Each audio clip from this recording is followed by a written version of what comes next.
It took me a long time before making my first feature film, a little bit by choice, but also by accident. I was unhappy with my shorts. I thought they were silly, they were immature, and I wanted to work only on a project which I wanted to do.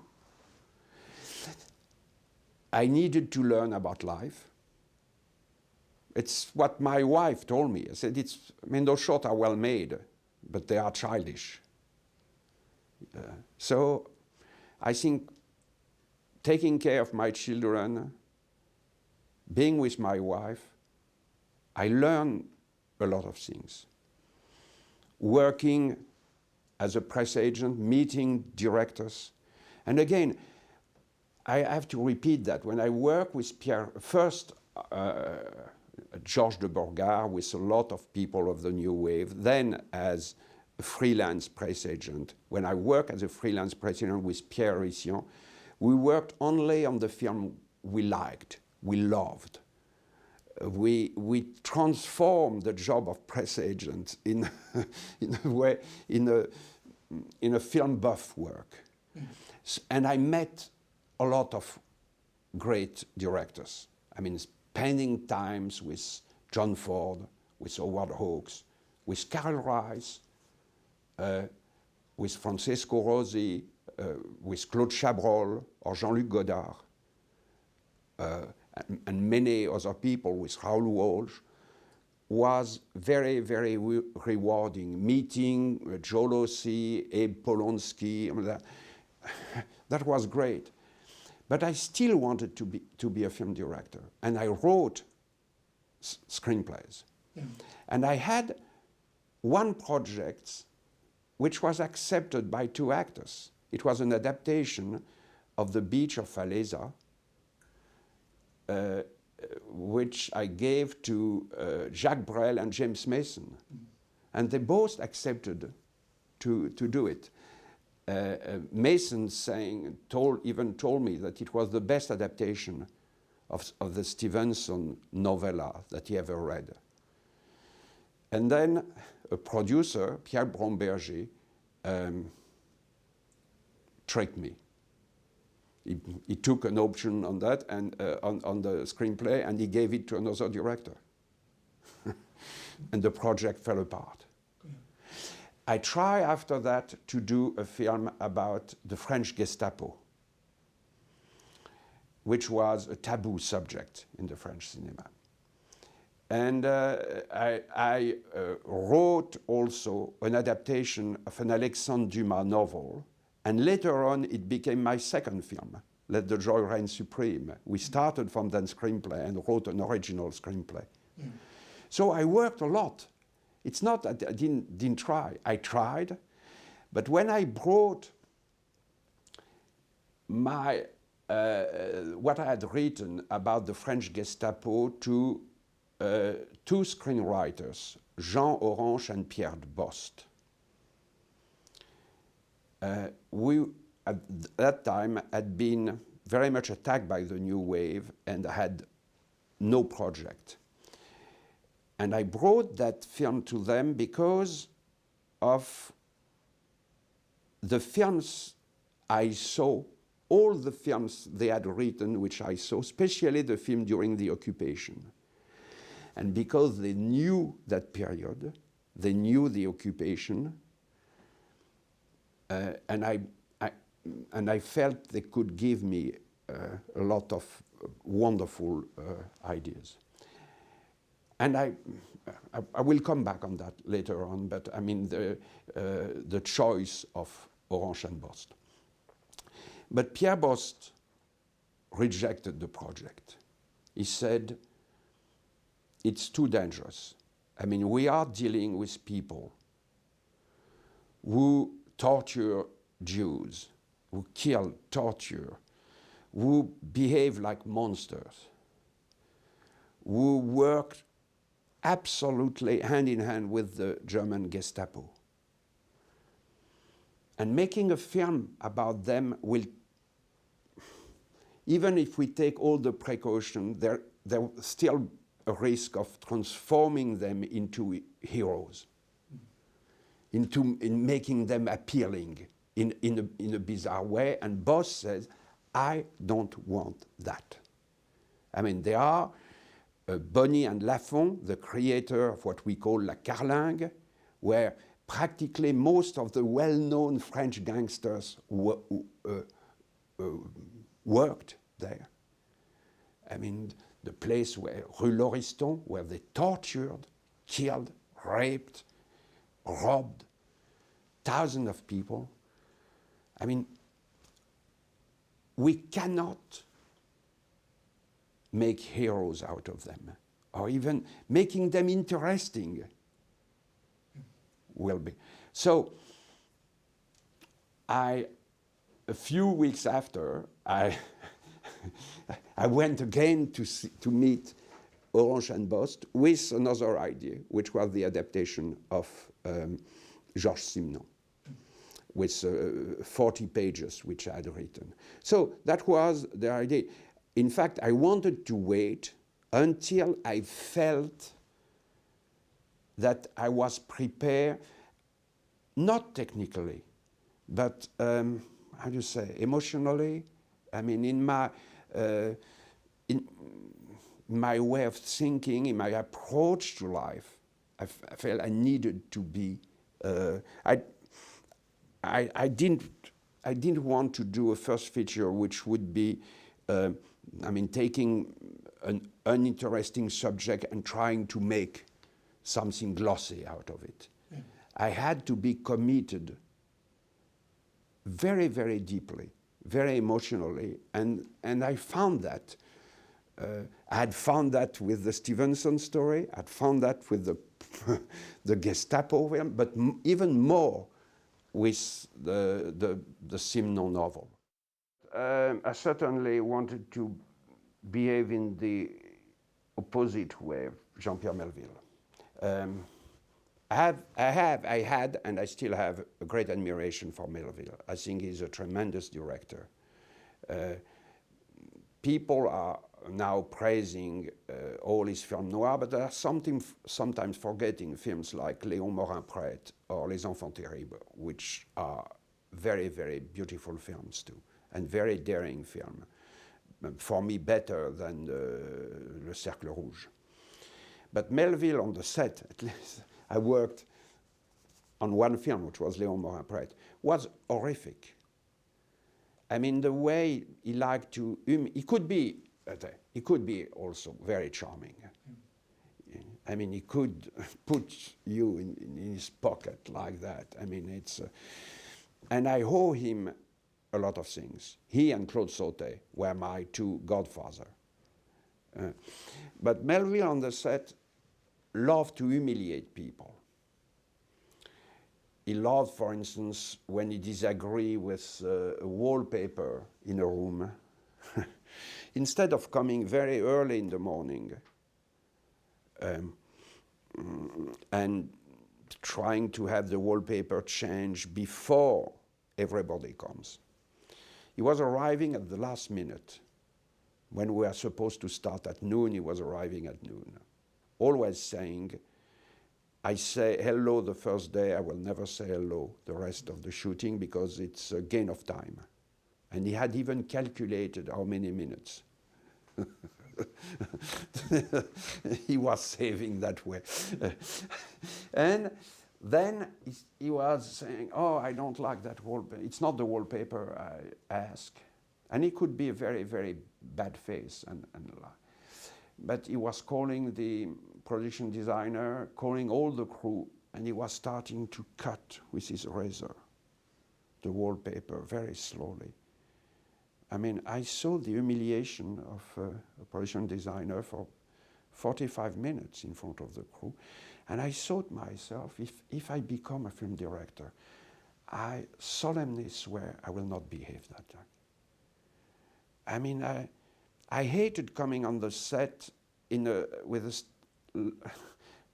like if I was going to a mathematic course. I mean, I felt tight and frightened, like if I was going either to the gym or to mathematics. I said, I should enjoy doing this. And I talked with some people who I had met Jean Renoir.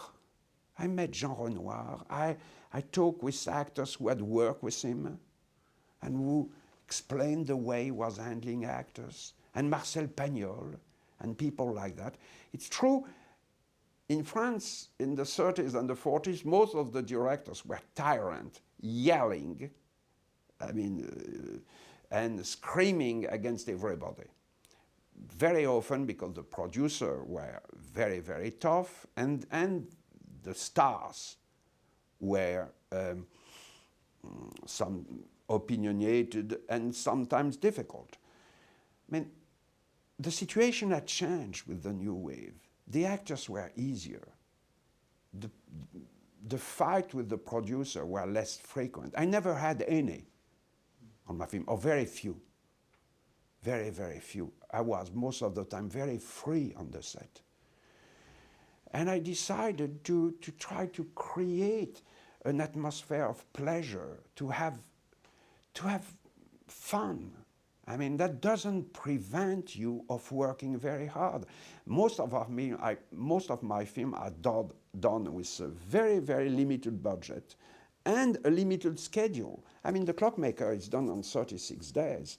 It was shot very, very, very fast. But we always had a lot of fun. And yes, I encourage collaboration, but I decide at the end.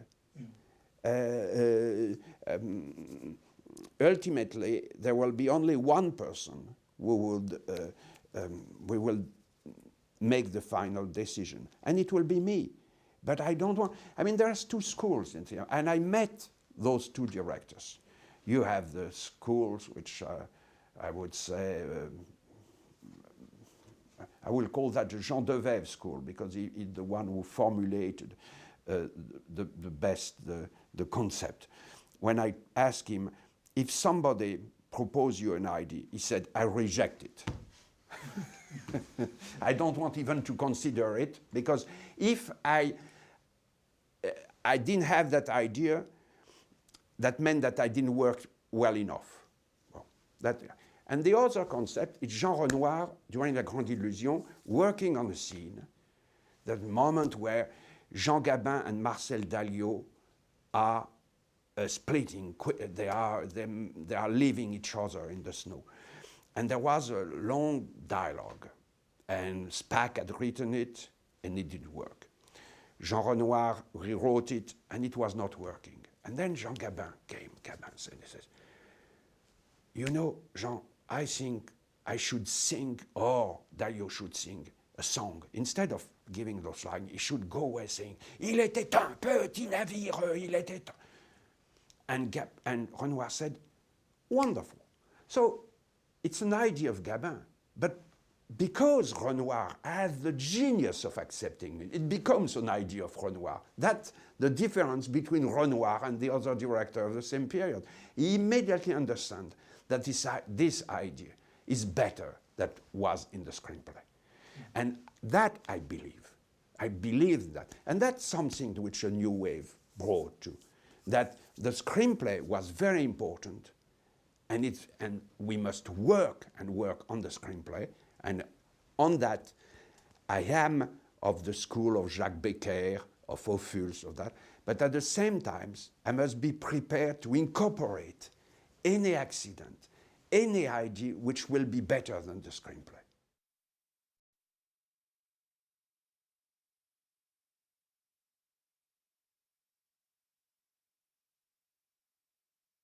Confronting Philippe Noiret's emotion situation he had never dealt with.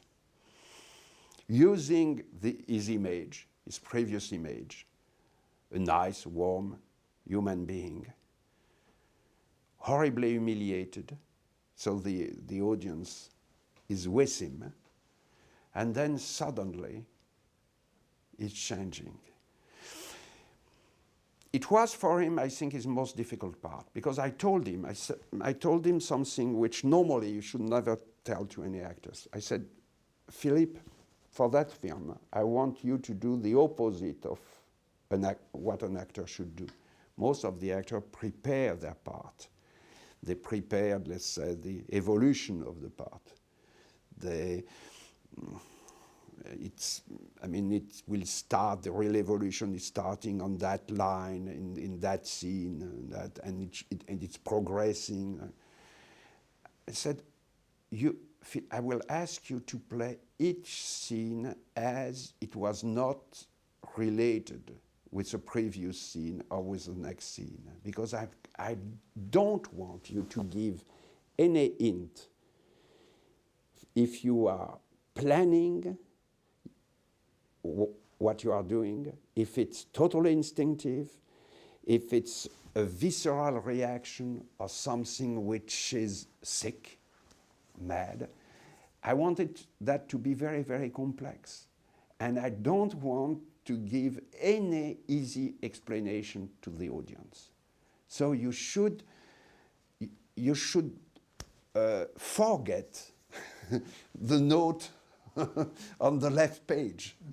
No notes. I mean, you are not Dustin Hoffman. I don't want to I mean, there are some actors who, when they are acting, you can see the notes in the way they act.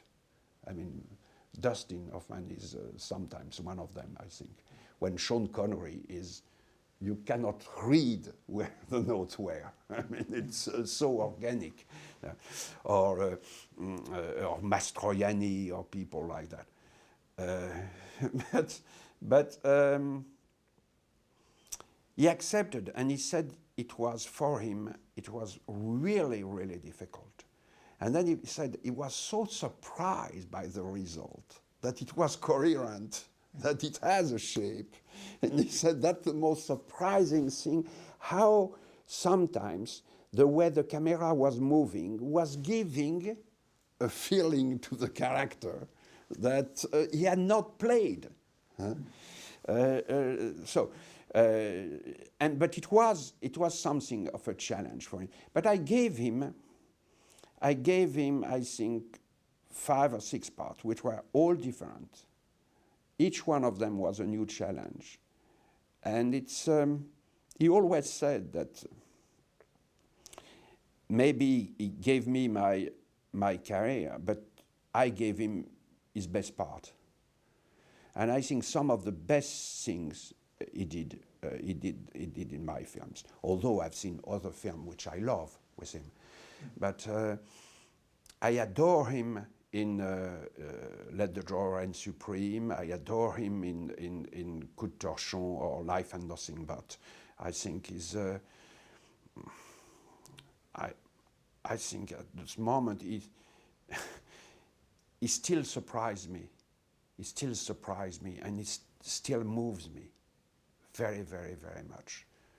I mean, in Life and Nothing But, I can see again and again the moment where suddenly he becomes very angry against Sabine Azema. And when he starts to say, le sénateur de Courtille a de la République une conception effarante. That, because this is the real Philippe Noiret at this moment. I mean, it's one of the parts where what he's playing and what he was, I mean, are completely mixed. I mean, you have, he was a great human being in life, very dedicated, but not in an obvious way, not in a self-advertising way. I mean, that's, anyway, could speak for him because it's still moving me a lot. His disparition, I mean, it's difficult to, I wanted to do Coup De Torchon. I wanted to adapt the Jim Thompson novel as soon as I read it. Population 1280.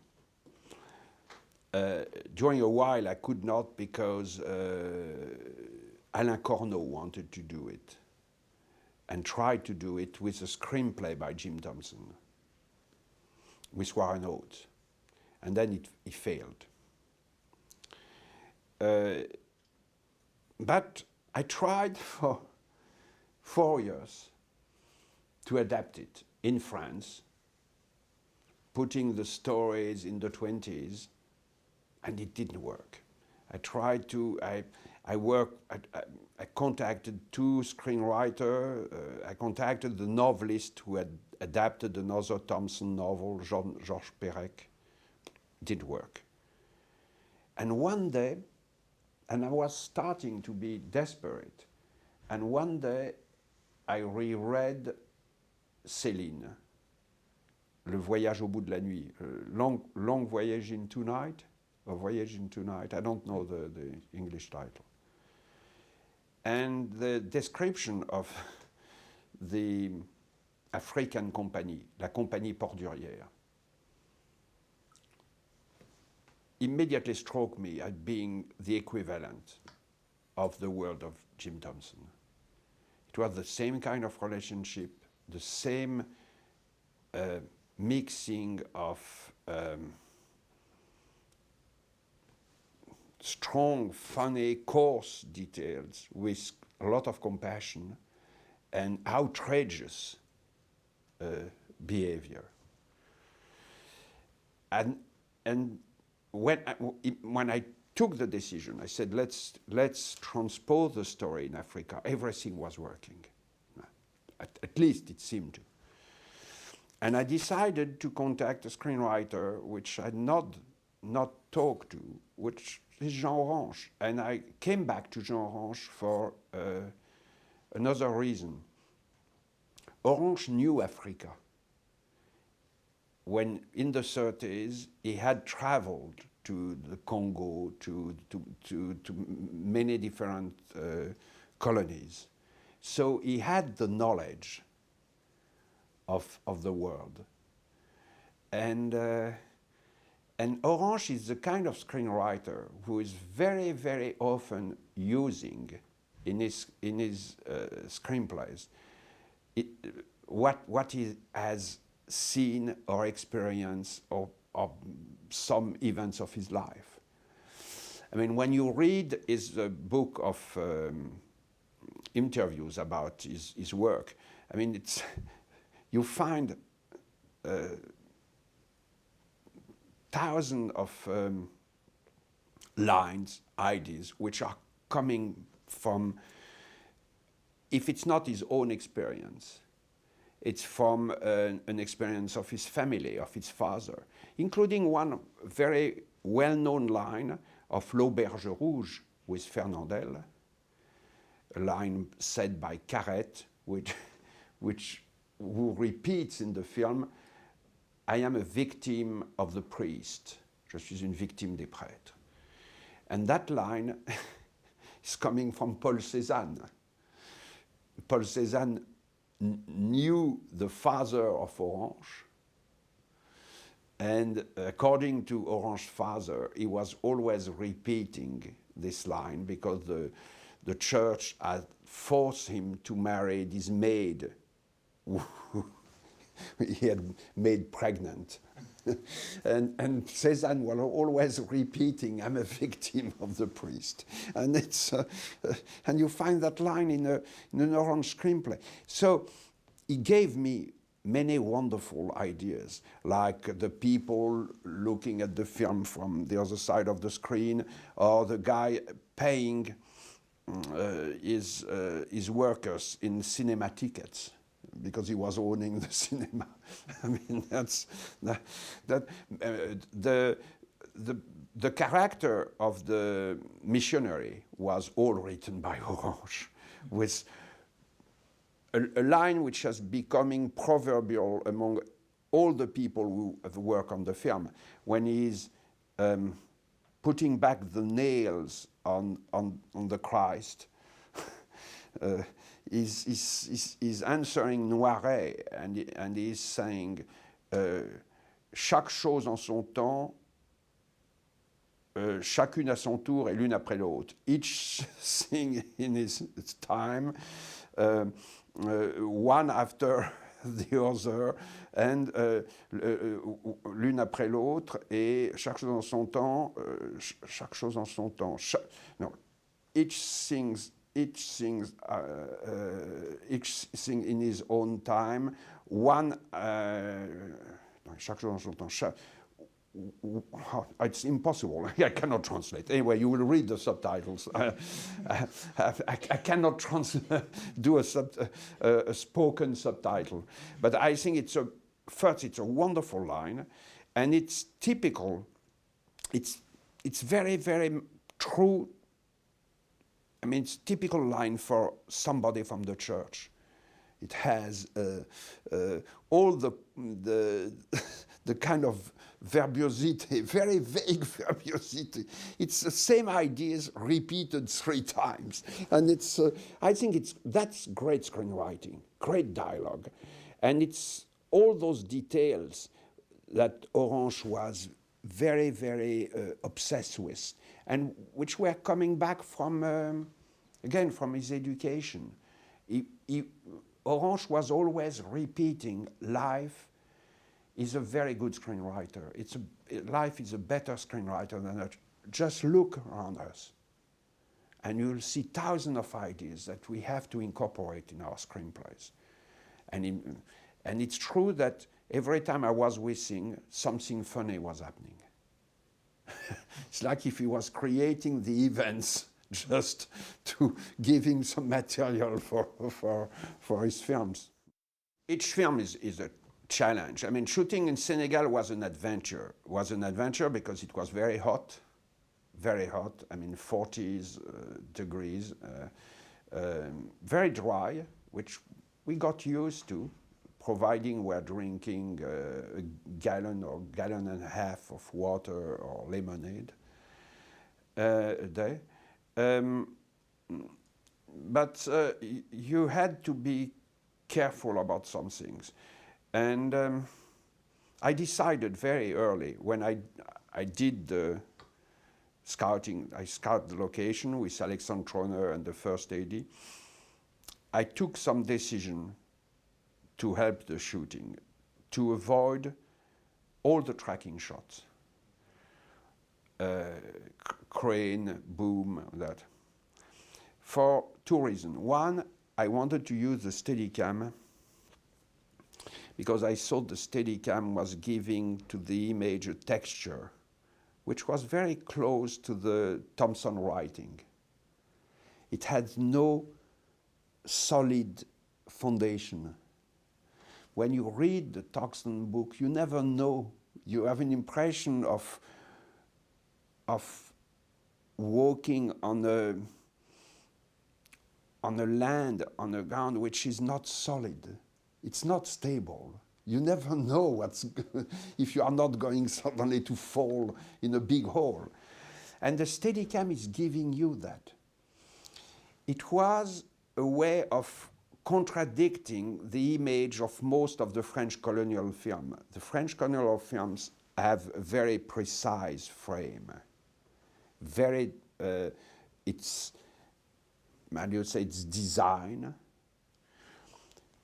The important things always take place in the center. And the Steadicam changed all that. You don't have any center. And I wanted to fight against the image of the colonial film. The third thing, very practical. If you are doing a tracking shot, you have to put a lot of woods under the rail. And then the wood, thousands of Senegalese kids will be around the set, will run still, because wood is something very precious. They are destroying forests. They are to do barbecue. So, I mean, the wood, consider that anything in wood is lost. So instead of having to fight every day to protect, says, let's forget about the tracking shot. It will be a greater challenge, it will be a tremendous challenge for the DP, for the operator, it was the same, as Glenn was operating, but it will give me the texture of the image which I'm looking for, and it will be easier, and then it will give a lot of freedom for the actors. We are shooting in a very difficult location. Normally, on none of my films, you have marks. I hate to work with marks. I want to give a lot of freedom to the actor. Noiret was always coming back where we were expecting him, even without marks. But I love to have a spontaneity, and it's up to the operator to adapt to what the actor will do. I took that from Jean Renoir. And Gabin told me that it's one of the rare times where Renoir screamed when, in The Human Beast, the operator, the great Kurt Courant, asked to Gabin, he says, Mr. Gabin, I would like you to do exactly the same, but a little bit on your left. And Renoir said, Mr. Courant, you are not saying that kind of things to Mr. Gabin. If Mr. Gabin is comfortable where he was, he will stay where he was, and you will have to incorporate that in your frame. Stop bothering, fucking up with the actors with your UFA style photo. And Gabin was saying, Renoir was the only person behaving like that in those days, giving freedom to the actors to move. Something that Richard Widmark said in Telluride when he described what was it to work with Ford. He says Ford or Henry Hathaway were giving you a comfortable space to move in. And I always try to give the actors a comfortable space. And with the Steadicam, it was very easy. But only if we are using the Steadicam, not the way Kubrick had used it, when he tried to hide what the specificity of the Steadicam, to make believe that it was as stable as a tracking shot. I didn't care if it was not very stable. I wanted something different. I wanted a different kind of image.